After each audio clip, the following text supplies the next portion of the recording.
MCTV, welcoming you to the special program today with certainly one of the candidates that I must say, and I will admit that I love listening to him so much. So today he's going to be the first one that we are going to be speaking with, Don Berwick, who is in the house with us.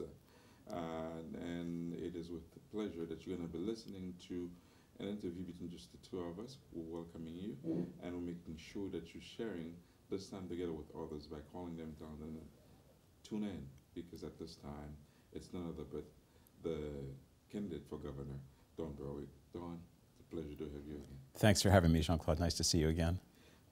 For the listeners or the viewers of MCTV who has not had an opportunity to at least see the man in person after he had won such a great race, I would say, because I was there as a delegate, and it was enthusiastic to see how this movement move along. I must congratulate you first of all, but elaborate for us a little bit about Don Berwick, the physicians, the man that has gone to Washington, who's not gonna wants to have the seats over here in Massachusetts. Thanks so much, Jean-Claude. I'm glad you called it movement. That's how it feels to me. Yes, I'm a pediatrician by training. I practiced for about 20 years. My patient panel, my children, the children I took care of were largely in stressed families under stress and poverty. I also am an executive. I help to lead quality in healthcare in the organization that I worked in, the Harvard Community Health Plan. And then I started an organization. So for 19 years, I started and then grew a nonprofit organization that works all over the world to make health and healthcare better in about 70 countries and every state in the union. And then came the call to Washington. President Obama asked me to come to Washington to run Medicare and Medicaid, which is a very big job. It's the largest agency in federal government by budget. It's $800 billion a year, 5,500 employees, and the lead agency for healthcare reform, trying to make healthcare a human right in America. My confirmation was blocked. The Republicans blocked me, but the president wanted me anyway, so he put me there as a recess appointee, which meant I had full powers, but a time-limited term there. I was there 17 months. I came back here excited about government. I'm a progressive. I'm the most progressive candidate in this race. I care deeply about what government can do and how we can use it as our instrument for creating the communities we want to have, but also very, very worried about the direction of the country right now in terms of social justice and equality and compassion in public life. I think that there's a lot at risk right now, and the people, especially people at some disadvantage at the lower end of the income spectrum, people who are worried about their futures, will be injured by this. Massachusetts can be an example for the country. We can be a beacon. We can be the state that commits to a progressive agenda boldly, with bold goals, and show the country what's possible when we remember that justice is at the core of what we do. I hope that the entire audience would understand this and really take it at core value, because without justice, certainly this planet is not going to go anywhere on a daily basis. You are considered the outsider, the most progressive. Well, should I call you the people's candidate to a certain extent, because you are standing for those who are suffering and so on and so forth. Which reminds me that you have an anecdote that you had put forth at the beginning of your introductions over at the convention. At the conventions. Yeah. I'd like for you to brush it up again for me, so that the folks will see the image of the man that who's about to run for this office. Thanks, Jean-Claude. The faces of people I carry with me, and whenever I'm focused on policy, I'm thinking about people and individuals. So this was a story about a patient of mine. I did practice pediatrics for 20 years, and it was a child, a 15-year-old black teenager from Roxbury, who I was suddenly called to see in my office. He was in great pain. Turned out he had leukemia, which is a very dangerous illness in a black teenager.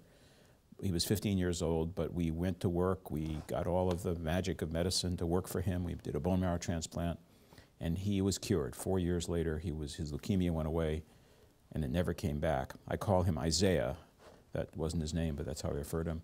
But Isaiah had another story also. He smoked his first pot, marijuana, when he was 5. He owned a gun when he was 10. He stole a car when he was 12. He was in and out of trouble, corrections, addiction, all the time. I cared for him. And he once said to me, Dr. Berwick, I think I'm lucky I have leukemia, because when I have leukemia, I can't be on the streets. He meant on his corner with the drug dealers and the weeds. And then 15 years later, after his leukemia was cured, he died on the streets. He was in despair, disorganized. He was desperate. So I say in the convention, I said, I think Isaiah had 2 lethal diseases. He had leukemia. We cured that magically, a symphony of help.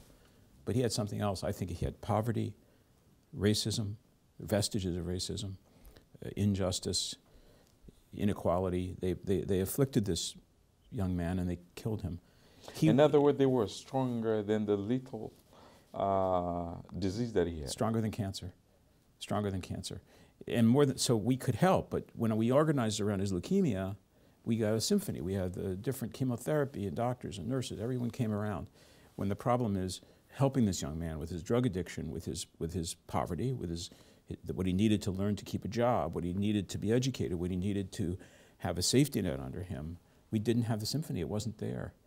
And I ask myself today, that was a while ago. He died probably 15 years ago. Would he die again today? Twice. Will we save him twice? And the answer is, I think he would die again. We haven't committed to the supplying the needs of people who need help. So the generational responsibility is still lacking, and unless we overcome that, we will still have a burdened society. Speaking of Isaiah, David Bernstein asked you questions which I'm about to ask you again on the JP candidate forum recently. And in a nutshell, I know he was just talking about the African American community or the African diaspora and the Hispanic, but I would focus also on the Haitians per se, because I am Haitian American myself. Ethnic media is extremely important. Oh yes. Val Patrick have made it a cornerstone somewhat to make sure that the words were getting out there and so on and so forth. But I don't think the box has ever been placed within that ethnic media to really do any campaigning seriously. My years in this industry dated back since 1985, when I used to tell big corporations and big agencies, take just 10% out of your investments from the mainstream media, put it into the ethnic media, and you'll see the upward results. Today, we have a society that is somewhat, I would say, balanced to a certain extent in terms of between Caucasians and people of color. What will be your method of outreach? Will you really get to the core of, would I say, the pennies that you're about to spend in the mainstream media? Would there be any being invested within the ethnic media as well? Oh yes. I'll go back to my history. I remember I ran Medicare and Medicaid for President Obama, and I reached out to communities of color and communities of disadvantage and immigrant communities all the time while I was there. I was in Florida a couple of times meeting with the Haitian community there. Very big problems, but so much spirit and so much willingness to help take care of, help be together, helping each other. That's been important through my whole career. Many of the children I cared for were children in communities of color and immigrant populations. This country's going a bit in the wrong direction, I must say. That's why I want to be governor. And you say, why? Well, part of it is the concentration of wealth and power in a few who really want more wealth and power. And you say the people's candidate. You know what, I say yes, because we need to focus on the needs of the whole community, everyone, and not assume that with wealth must go power. But that means people need engagement, they need voice. The worst idea for people of any disadvantage, and that's many people, is silence, non-engagement. We must speak up, we must vote, we must engage, we must stand up for our rights. Not just Haitians, but every community that deserves that. And I think what ethnic media does, it opens the door. It allows people to begin to become engaged and see what's happening. And I would plead with your listeners, show up, vote, engage, and use the ethnic media opportunity to learn everything you possibly can about what is happening in public policy. Otherwise, you'll be heard. Well, let me air the frustrations of some of my colleagues on the field. At times, they are very reluctant to really addressing the issues or really, working together with the candidates in terms of giving them interviews, covering what they're doing, and so on and so forth. Because at the end of the day, when the buck comes to spend, they don't rip out any of the benefits, and they feel frustrated. In the media, you're talking exactly. about. How will your organizations override this? Especially, you may have a different view as the leader, but sometimes you have, and I have nothing because I have 5 children of my own, and when I'm talking about younger generations, that doesn't mean that I'm not impacted by it. But, as someone who also grew up here and who has gone through the system, what I have found out that the new generations also, once they get involved into politics, they want to modernize it so much, and the grassroots is forgotten somewhat. And how do you influence them to tell them that this is an impact that I need to have in my own organization? Well, for me, it's essential. I would very much like to be governor. I think I can bring my skills as an executive, my knowledge about quality, my focus on healthcare, my focus on justice to that corner office and make a big difference. But I'm different from the other candidates. I haven't come up the party chain. I'm not a state politician. I'm a doctor and an executive, and I want to help. And that means the only way I can get elected is grassroots. It is reaching out to people who may not think of themselves as engaged, but say, let's take control here. Let's fight for equality and justice, the things I care most about. And that's an invitation to the communities you can reach through the media. And yes, of course, we'll be reaching out through the media that you represent as much as we possibly can. That's the only way I can win, and that is the way I can win. The minimum wage have traveled a little path lately. Yeah. How satisfied are you, and will you be able to do better during your reign? Yes. We need a higher minimum wage, and we need a living wage. I think the $11 an hour that we're at now is good, but should have been indexed to inflation. That's a mistake. And I do believe that we should be aiming for higher than that.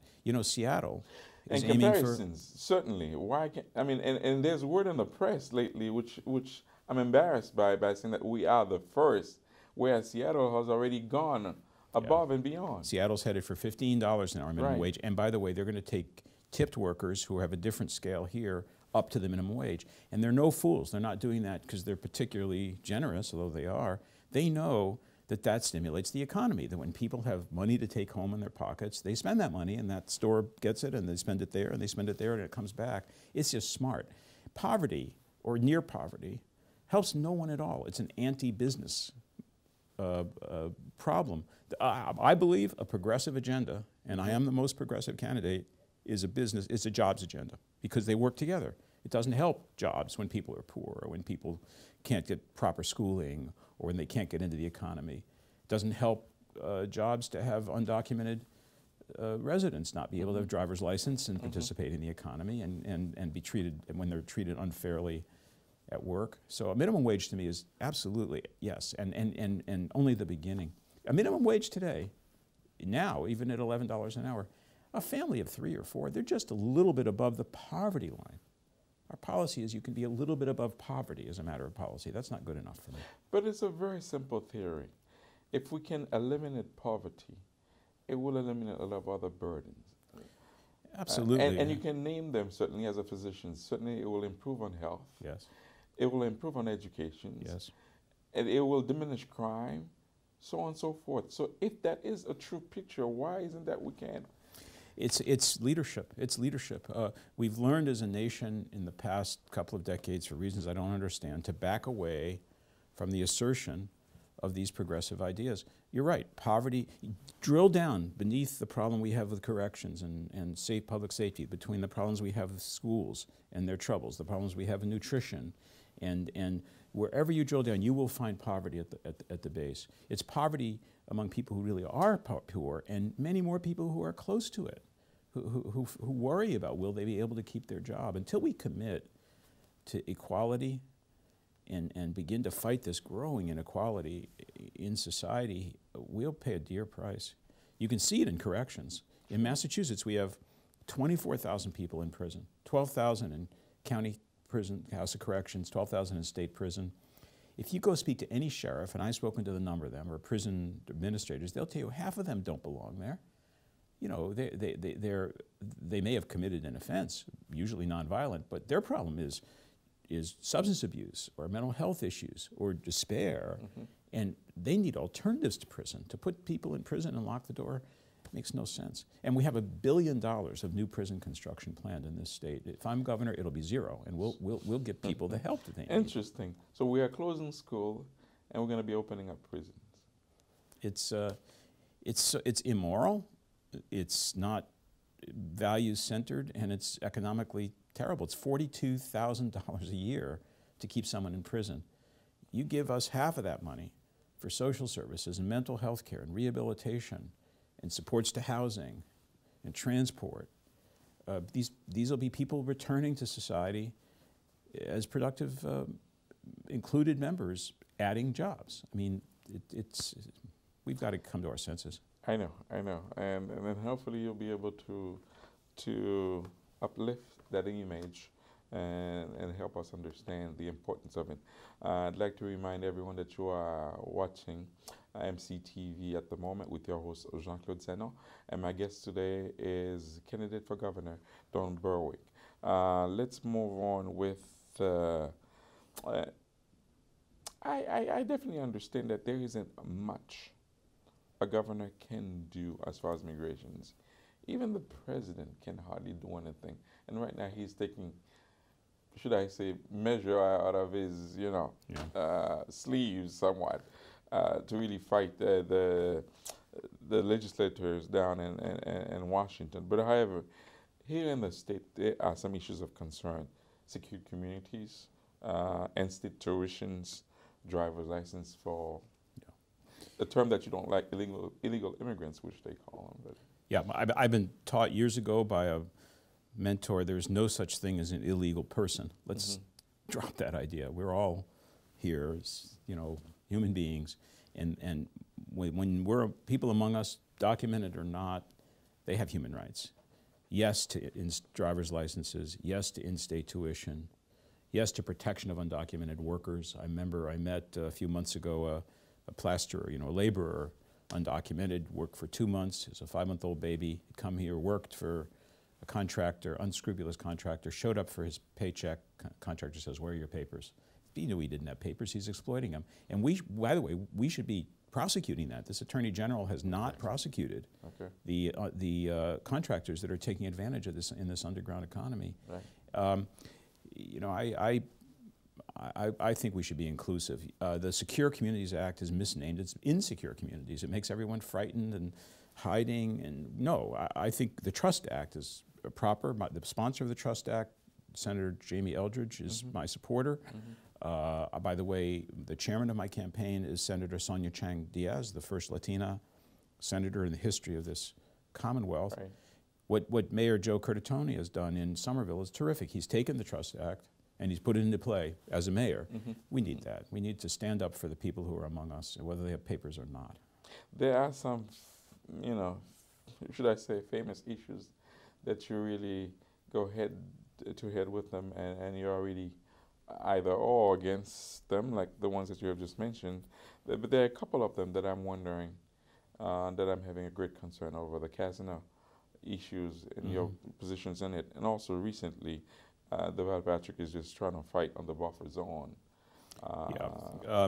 Well, with respect to some of these issues, there is a choice. The voters are going to have a choice between me and the other two Democratic candidates. We are not the same. Okay.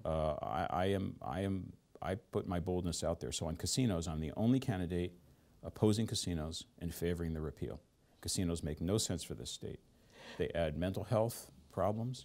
They destroy small businesses. They take away jobs. For every slot machine handle, there's one job lost per year.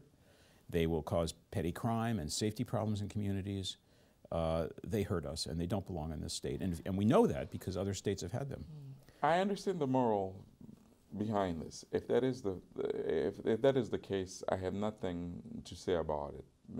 Because number one, I can look at it from a Christian's point of view and so on and so forth. But however, isn't it hypocritical that the money is still going whether if it's down in Connecticut or whether if it's Rhode Island? Well, first, the evidence is that the casinos draw a lot of their business from immediately local communities and hurt them badly. They double the level of gambling addiction, for example, within a 10-mile radius. So that's a little bit of fiction that the money that goes to Foxwoods or Mohegan Sun is going to come into Massachusetts. That's really not, to some small extent, but not. It'll induce new gambling and create more and more problems. And gambling addiction is a very, very serious affliction. It afflicts about, I think, 3% of adults, but it's aggravated. It can be doubled, as I say, by a casino. And look, people argue that casinos will bring some revenue to the state. They will cannibalize the lottery, so that'll reduce the revenue. Lottery money will go to the casinos instead of the lottery. And they will add problems. They'll add costs for mental health care and for more enforcement, safety enforcement. But I'll tell you what, Jean-Claude, I cannot imagine, nor do I understand how my opponents would imagine, talking to a child whose father or mother, a gambling addict, has lost their job, is lost their dignity, maybe lost their marriage, and say to the child, sorry kid, we needed the money. No, that's not the basis to build a strong economy or a strong Commonwealth. This is wrong for the state. Yes, we have to add jobs. Let's build safe and attractive communities where there's mixed-use housing and public transportation so people want to live there, so businesses come there. Let's invest our money in innovation, including immigrant innovators and entrepreneurs, give them some startup or support with capital.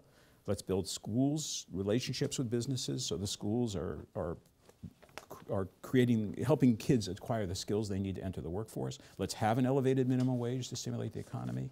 Let's protect businesses from hassles and regulation. And by the way, let's go to single-payer health care, Medicare for all. If you want to add jobs, let's simplify the health care payment system so it isn't an opaque mess. Put all the money in one pot, make it publicly accountable, save hundreds of millions of dollars from businesses and government in waste, and put that back in the economy. That all adds jobs, not casinos. That's the wrong way. Okay, but I'm glad.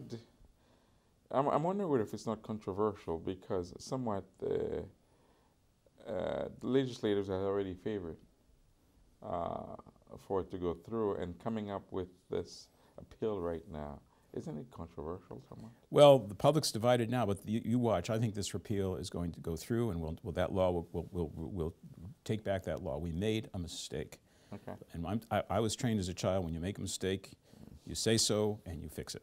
And we can do that in the Commonwealth. And I think as the public becomes more informed, they're going to realize that they don't want a casino down the street, in their town, or in the state, because it'll hurt them. And I would say I understand a public that's confused right now, but that's one of the reasons to have a campaign, is to be able to explain this. You are going to see a lot of money come in from the casino operators trying to convince the public this is really okay. So we're going to need grassroots education, hopefully through media like this, where people get the idea. Do you want gambling addiction? Do you want more crime in your city? Do you want small businesses to shut? If you don't want those things, you don't want casinos, and I'm happy to make that case. And remember, I'm the only candidate that's opposing the casinos and for the repeal. I'm quite sure that you have liked the accomplishment of Governor Patrick. Any of his unfinished business that you would undertake? He's done a wonderful job in so many ways. He's put us at the forefront in the nation in energy policy. He's created a momentum in this state.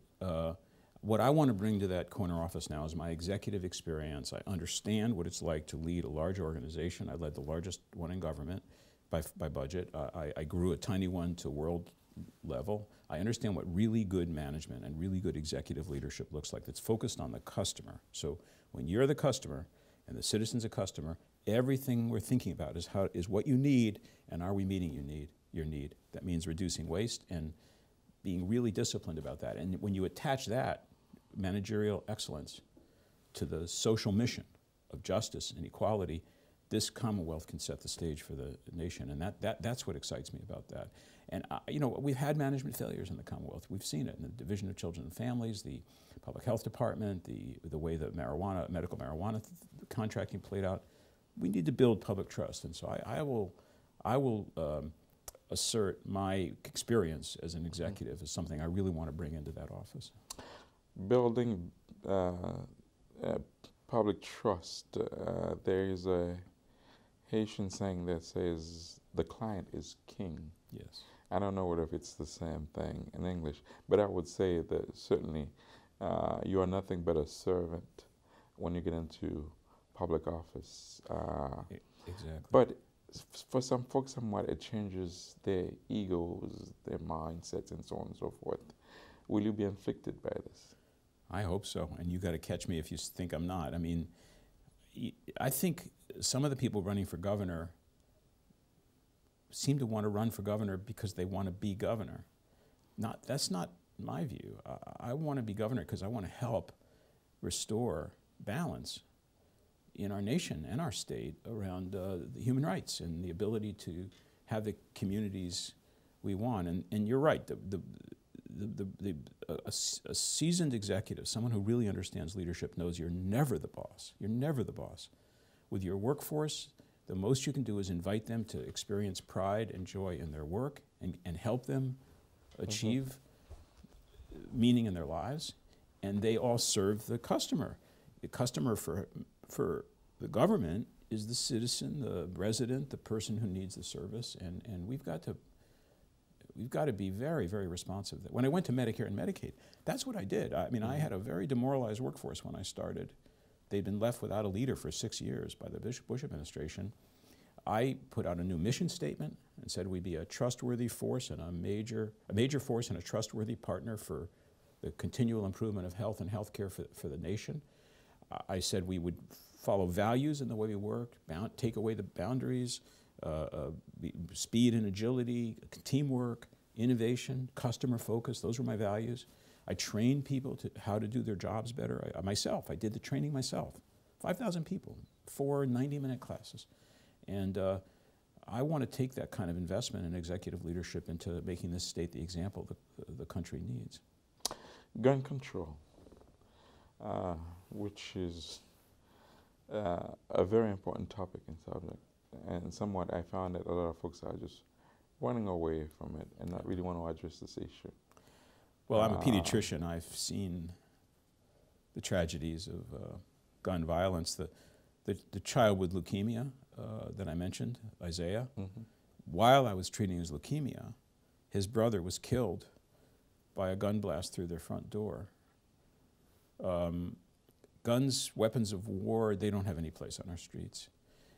For certain restricted recreational uses, yeah, I mean, if people can be responsible, but we need strong gun control. We have very strong gun control here. It could be better. I like what the Speaker DeLeo did, but we should have had the 1 gun a month rule. That wasn't in that bill. Okay. And I want to get smart gun technologies into this state. We've got to work on a multi-state level. Most of the guns here weren't made here. They came in from other states, and we need to work with the governors of this region on gun control. And at a national level, to stop surrendering to this power of this NRA, you know, NRA minority. It's terrible what they do to public policy. The other thing, Jean-Claude, is this goes back to poverty. This goes back to justice, because although it's not the whole answer, the violence itself is the issue, and that's coming out of people in despair, people who have, in many cases, who don't have a lot of options. And when we create injustice, we create anger. We create anger, it devolves to violence, and we need to work hard on that. There are wonderful programs on gang violence, which I have seen and would like to expand in the Commonwealth. And all questions from the Brockton Forum. If you get elected, would you help undocumented students who graduated from high school and unable to go to college because of their immigration status? I would say undocumented students should be able to go to college. I mean, to me, it's almost obvious. Plus, I'll tell you this. We have 29 state colleges and universities and community colleges in the state. They're a wonderful resource. They're the way often people at some disadvantage can get into the economic mainstream. We need to support those better than they're supported, with better facilities, better support to the teachers. And my campaign has in it a proposal to do what they call last dollar coverage, which is a program in which if you are in this state, documented or not, and you are qualified to go to one of our public higher education institutions and you can't find the money, the state will be the payer of last resort. We will never have money stand between a young person and a college education. 1 in 5 children in this country or in the state of Massachusetts has a mental illness. And as a doctor, you know the figures properly. Many of them are youth who suffer from depressions, anxiety, and should I add poverty and exposure to chronic trauma. Yet close to 80% of these children do not receive mental health care. Yeah. If you were elected as governor, what specific actions or steps would you take to address the unmet mental health needs of our children? We have to fund mental health better. We've cut back on the budgets for care of mental illness and substance abuse, which is a terrible problem in the Commonwealth. That's one area where we need to put more resources, not just through Medicaid, but supports to communities, community-based facilities, and substance abuse programs. My target, if I am governor, is a 50% reduction in substance abuse and suicide in 5 years. And I think we can do that. I've seen programs, and I'd like to bring them into the state to work to get this epidemic under control. I visited a homeless shelter in Lowell some months ago, which was quite large, much larger than the space, with cots in it. And the guy that ran the shelter said they're filled every night. They're filled with people with substance abuse and mental health problems. And there's no rehab program anywhere near there. No treatment available, so they're on the streets. That's not right. This also has to do with vulnerable communities because, for example, the LGBT community, an LGBT youth has 3 times the suicide rate of the rest of the population. A transgender in our Commonwealth has 9 times the suicide rate. And so this burden, the mental illness burden, is not evenly distributed. As often it afflicts a lot of the people who are at greatest risk, and we need to rally around those people. When Governor Patrick came into office, people were just running away from the state for some reasons. He's trying his very best to see what if he could keep the best and the brightest, but also everybody into the bunch.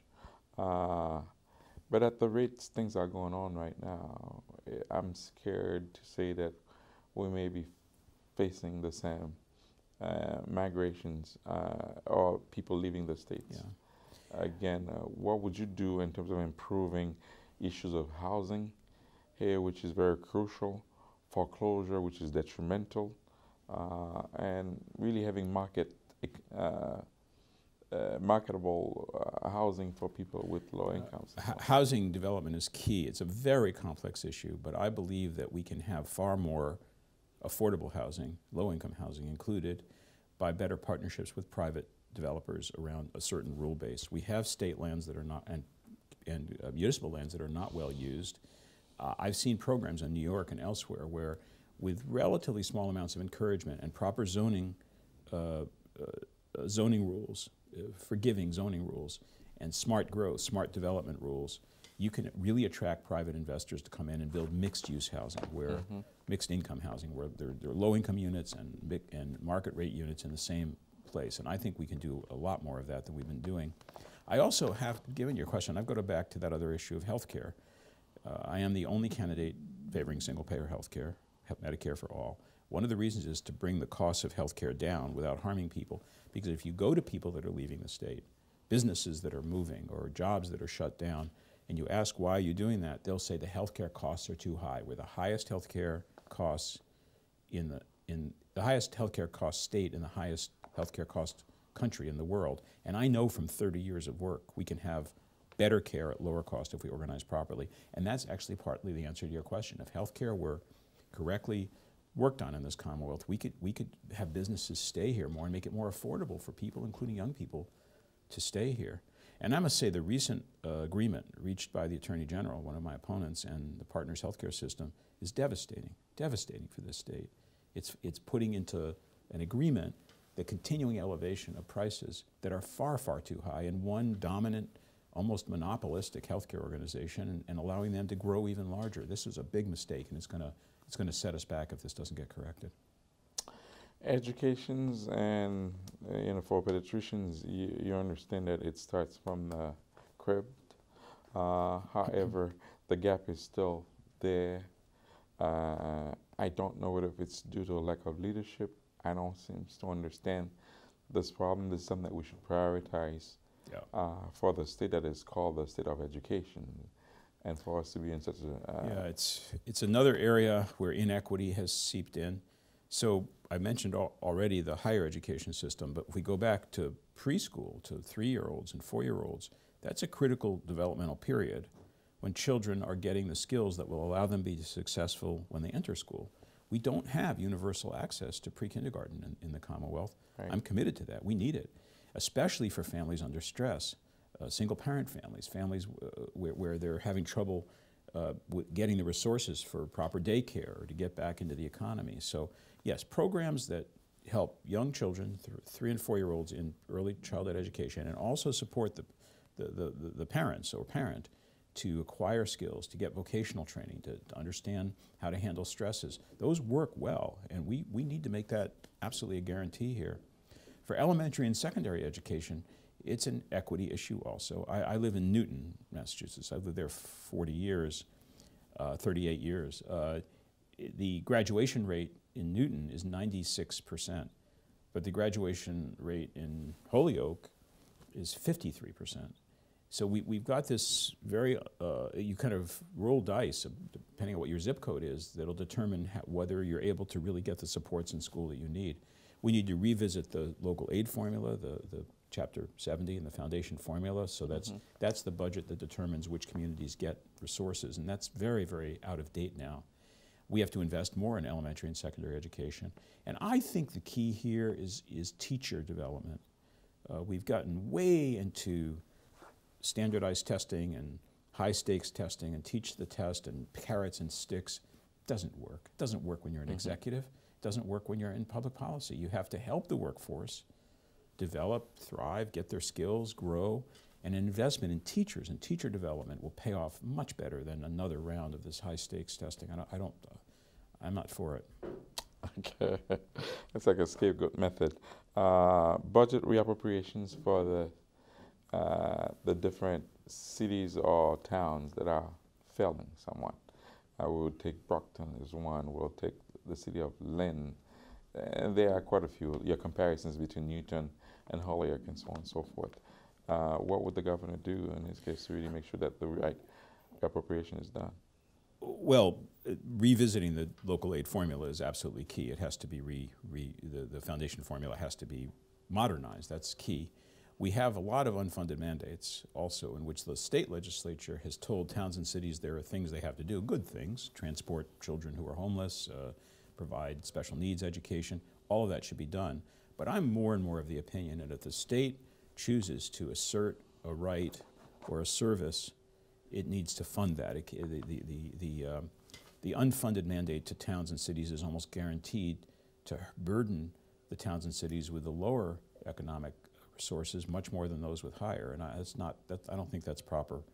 I don't think that's proper policy. I will say again, I'm sorry to be a broken wheel on this, but fixing health care is really crucial because a lot of the economic burden that's falling on towns and cities is coverage of their own employees for health care and the effects of high health care costs. And I think we better have a governor that really understands how you can accomplish what we used to call in my organization the triple aim. Better care, aim one, better health, and lower cost by improving care. If we do that, towns and cities around the Commonwealth will have much more resource to work with to meet other needs that they see. Well, we're getting close to wrap up. What I have for you left is none but some personal elements of concern that I have. However, I'm reminding everyone that you are listening to MCTV and your host is Jean-Claude Sanon, and my guest today is candidate for Governor Don Berwick. Now, you can take them to the bank with you, what I'm about to mention to you, because I have noticed them and I have experienced them a lot. Folks tend to say that, well, you are politicians, you're making promises. Will you be able to keep up with them? That would be one. Your administrations, will it really carry the true identity of the diversity of the Commonwealth? That's another one. One of the things that I have faced when I work with a lot of candidates, once they get into the corner office, they don't realize that a lot of the folks that they have brought in become gatekeepers, which I have been a victim of very often. I know what you mean. How would you be able to break this down? These are almost my final thoughts, my final question. Great question, Jean-Claude. I mean, any candidate's going to say, of course, I will deliver. I guess you have to look at my track record. What have I done with my career in terms of bold goals? When I set out in my organization, the Institute for Healthcare Improvement, in the early 2000s, we said we were going to save 100,000 lives in American hospitals by making the care safer. Everybody called us crazy. They said you couldn't do it. And within 18 months, we had 3,100 hospitals together working on that. Mm-hmm. They saved tens of thousands of lives. My whole career has been about, President Kennedy didn't say get halfway to the moon. You go to the moon.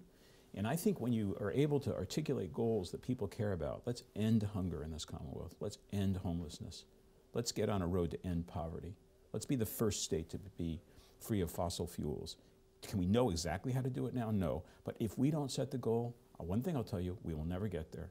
And you listen to the difference between my view of goals and those of my opponents, you'll see timidity and boldness. And I think this is a time for boldness. In terms of the style of leadership, I will promise that the leadership team that I will assemble as governor will reflect the complexion of the state in ethnicity and race and gender, and sexual orientation and background. That's just smart to do, because that's how you get the voice of people into the government, and that allows the government to actually help and solve problems. If you don't know, you can't do anything about it. And I can't promise that I'll deliver everything I would wish to do, but I will tell you we will do this together. And in terms of access, I know just what you mean. People get in office and then the door closes exactly at the time when it needs to open. That's never been my style as a leader. When I took over Medicare and Medicaid, I was the first administrator to visit every 10 region in 10 years. I walked every corridor in the big buildings of Medicare and Medicaid and shook every hand and said, I'm here for you. I can do nothing without you. So we're in this together. And I think an open door is, maybe no door, is the best move. It's the only way I know to lead. Not only has it been a pleasure having you on, but I'd like to close with this one, and which to me that I think that is very important. When I was looking at all of you guys running before the Democratic Convention, I would tell folks that I do believe that Berwick is going to get very far, and they would give me reasons why you would not. By the way, I must applaud you for reaching out, because I remember when I was at the breakfast, the Irish breakfast, and from a distance, you had recognized me somewhat and you were waving. And to me that is important, because you won't believe how people take little things for granted and how important it could be for others. But to make a story short, there are folks who are saying, well, based on what the media is saying, based on what the institution is supporting, based on who is more this and more that and so on and so forth, Berwick doesn't really stand a chance. What do you have to say to them? Watch our momentum, Jean-Claude. We came into that convention with people saying the same thing. Would we get our 15%, which was the threshold we needed? We knew what the story was, and we ended up virtually tying the Attorney General, the sitting Attorney General, and the alleged lead in the polls. We have the largest field operation in the state. But I think maybe more important than that, we have the message I think people want. They want a leader who's going to say enough of this inequality, enough of this backing away from assertion of the moral agenda we've got to pursue. And they want a leader with executive skills. They want someone that has done this before, not just a government bureaucrat, not just someone who's come up, the political chain, and I have. So I feel very good about this campaign. We have the grassroots support that we're going to need to win, and I'm looking forward to the summer. And I welcome inquiry and involvement from your viewers. It's berwickforgovernor.com. Berwickforgovernor.com is a website. Please come and look. This is about grassroots, and grassroots can win. Beautiful. So, folks, you hear it. Don't underestimate the underdog in this elections. And he said he'll stand behind his message. It has been a pleasure having you here at MCTV. Think of us when it comes times for some campaign advertising. We will be there, and we'll continue as far as reaching out and really let the folks out there know where you guys stand. And I think they can make their decision at that time. It has been a pleasure. My pleasure. Thank you, Jean-Claude. Okay. All right.